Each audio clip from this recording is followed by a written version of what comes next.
Charge নিচ্ছে না, charge নিচ্ছে কিন্তু মোবাইলটা অন হচ্ছে না। চার্জ দিচ্ছে, মোবাইল অন হচ্ছে না, তাই তো? না, কেমন হচ্ছে?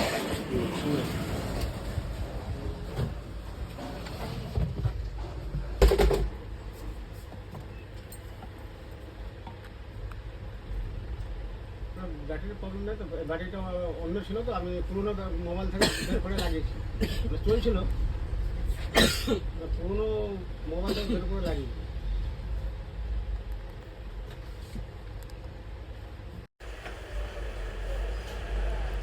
মোবাইলটা চার্জে লাগালে ডিসপ্লেতে লাইট আসছে, কিন্তু পাওয়ার বাটন চাপ দিলে অন হচ্ছে না।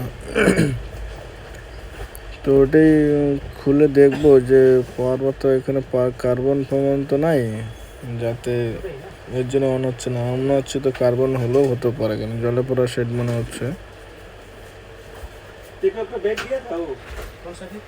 তো এখানে তুলে দেখার পর দেখি যে এখানে কার্বন জমে আছে। তো এখানে ভালো করে ক্লিন করে দিলাম। ক্লিন করার পর মোবাইলটা চালু হয়ে গেল।